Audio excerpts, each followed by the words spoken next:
Alright, hello दोस्तों, we are solving weekly contest 473. Today, let's start. Remove zeros in decimal representation. ठीक है, एक decimal number है. Decimal number क्या होता है? तो बेस 10 या जो हम डे टू डे यूज करते हैं वो नंबर है. ओके, मैं अपने जरा चेहरे से ये हटा लूं. ओके, तो remove. And what do we want to do? We want to remove zeros in decimal representation. तो यहाँ पे 102003 0 लिखा हुआ है, इसमें से हम जीरोस हटा देना चाहते हैं.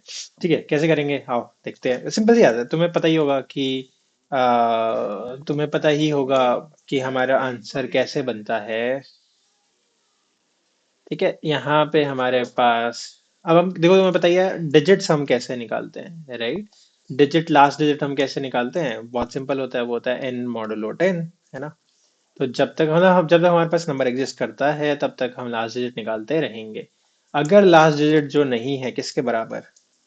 लास्ट डिजिट हमारा अगर वो जीरो के बराबर नहीं है तो हम हमारे टेम्परेरी नंबर में, क्योंकि उल्टा नंबर हम ट्रेवर्स करते हुए जाते हैं ना, लास्ट डिजिट पहले निकलता है, तो टेम्परेरी नंबर में हम ये ऐड भी करते हुए चले जाएंगे. तो टेम कैसे ऐड करते हैं भाई? Multiply by 10 plus last digit, है ना? और फिर ये लास्ट डिजिट हटा भी दो. तो हटाओगे कैसे? N divided by 10. अब अगर आप देखोगे, अगर हम ये रिटर्न टेम्प ही कर दें तो आप देखोगे तो हमें उल्टा मिलता है? क्या हुआ? In modulo 10 last digit lossy conversion from. ठीक है भाई, हमें चाहिए इंटीजर ही. No worries. ठीक है, तो अगर आप देखोगे तो आपको क्या मिला? 3 to 1 मिला रेदर देन 1 to 3, क्योंकि हम उल्टा पा रहे थे ना. सबसे पहले हमें जीरो मिला होगा, फिर थ्री मिला होगा तो वो हमने थ्री आंसर में डाला, फिर टू मिला तो वो टू आंसर में डाला, फिर वन आंसर में डाला. तो हमें इसे रिवर्स भी करने की जरूरत है. तो वही रिवर्स कैसे करेंगे भाई साहब? यही काम आप दोबारा कर दीजिए, रिवर्स को दोबारा से रिवर्स कर दीजिए, आपका आंसर आपको मिल जाएगा. ठीक है, तो हमने लॉन्ग आंसर बनाया, है ना? इजी पीजी भाई, सेम काम. लास्ट डिजिट गेट करने की कोशिश करिए, लॉन्ग आंसर बनाया, और आंसर इज इक्वल टू, मतलब भाई लास्ट डिजिट निकालो, टेम्प मॉडुलो 10, और अपने आंसर में ऐड कर दो. तो answer is equal to answer multiply by 10 plus last digit. Multiply by 10 क्यों कर रहे हैं? ताकि अभी अगर आंसर में थ्री था तो 3 + 2 5 नहीं करना चाहते ना हम. 3 × 10 + 2 32 बनाना चाहते हैं, है ना? ठीक है जी, तो इसलिए मल्टीप्लाई बाय 10 करते हैं, क्योंकि जब जब हमें नया डिजिट मिलता है तब तक नंबर ऑफ डिजिट्स बढ़ रहे हैं, है ना? ठीक है जी, और फिर से वही क्या किया, टेम्प को 10 से डिवाइड करके फेंक दिया. ठीक है, और आंसर हमने रिटर्न कर दिया. This should give us our solution. तो एज यूजुअल हमें यहाँ पे इंट में कन्वर्ट कर देना चाहिए.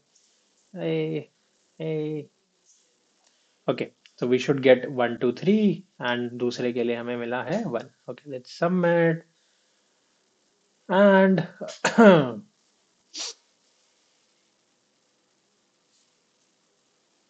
oops.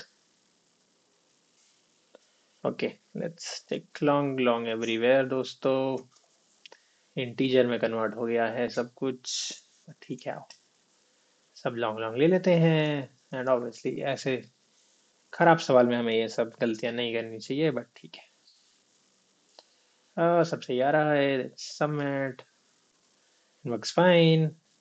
ठीक है, बस यही था कि डिजिट पाओ, जीरोस हटा के सब सब कुछ रखवा दो, और फिर वो उल्टा आएगा तो आप इसे सीधा कर दो. अगर आप इसे स्ट्रिंग की तरह करना चाहते, स्ट्रिंग में रख के करना चाहते, तो ये और इजी हो जाता. आप सीधा स्ट्रिंग में कन्वर्ट कराते और जीरो जीरो हटा देते, दैट वुड, और फिर वापस इंटीजर में कन्वर्ट करा देते, लॉन्ग में कन्वर्ट करा देते. वो भी एक सोल्यूशन है. In terms of complexity they are both equal. ठीक है, उसमें ज़्यादा कुछ फर्क नहीं है. आई थिंक स्ट्रिंग वाला थोड़ा सा महंगा होगा अगर आप बीच बीच में से जीरो हटा रहे हो, बट अगर आप स्ट्रिंग बिल्डर ले लेते हो तो फिर वो चल जाता है काम यहाँ पे. ठीक है, बट उससे फर्क नहीं पड़ता है. 10 की पावर 15 ही है, मतलब 15 ही साइज का नंबर होएगा, 15 ही साइज का स्ट्रिंग बनेगा, तो आप कुछ भी कर सकते हो, उससे कुछ फर्क, हमारी कॉम्प्लेक्सिटी से ज्यादा कुछ फर्क पड़ेगा नहीं. ठीक है जी, let's move on to the next problem.